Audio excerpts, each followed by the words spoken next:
Suka banyak yang nanya kalau misalnya nih gue lagi mau jualan produk otomotif, apa yang bakal dilakuin? Apalagi kalau produknya unik.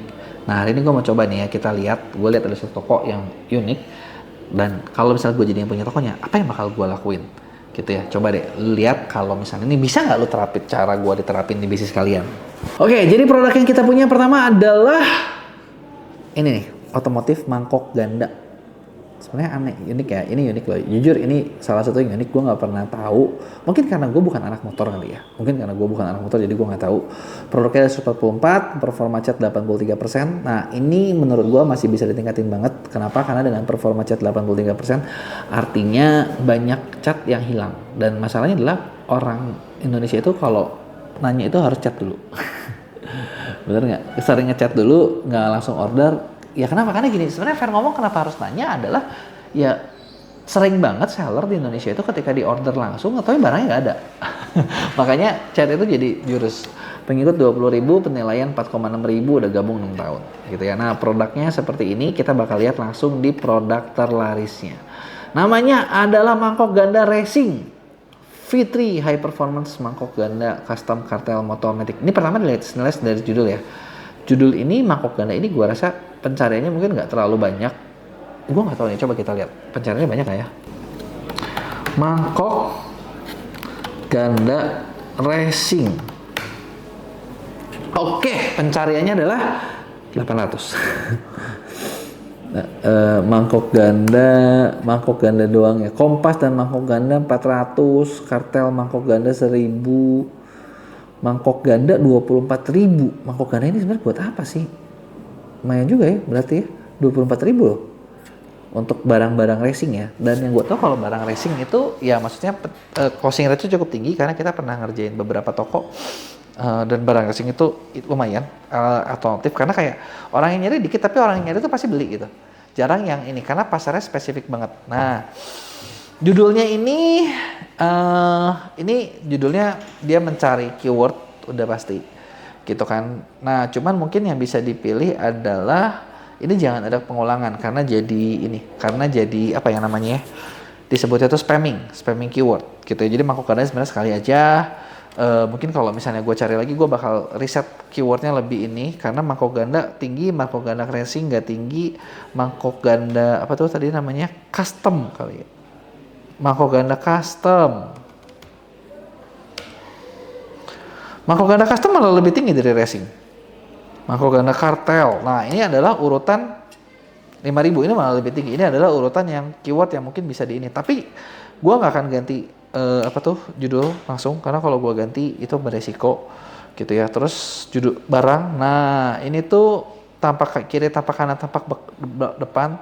Yang sebenarnya menurut gue ini kurang informatif. Sebenarnya kalau misalnya bisa lebih bagus tuh dibikin lebih informatif, kayak ini bahannya apa, ukurannya berapa, ringnya berapa. Kalau misalnya motor mungkin cocok buat motor apa aja gitu kan, kuat apa enggak gitu kan.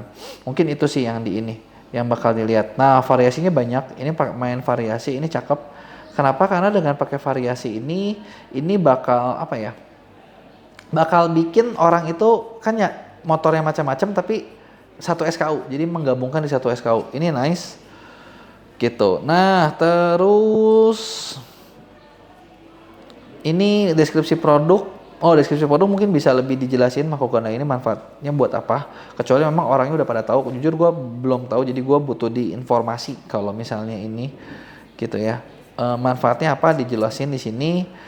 Terus, nah ini karena ini produk toko yang satu ini adalah yang gue tahu adalah dia tuh bukan ngambil dari distributor, artinya bukan produsen gitu ya. Nah ada beberapa kelemahan kalau misalnya dari produsen gitu ya. Kenapa? Jadi kita nggak bisa punya buat ningkatin produk, kita nggak bisa.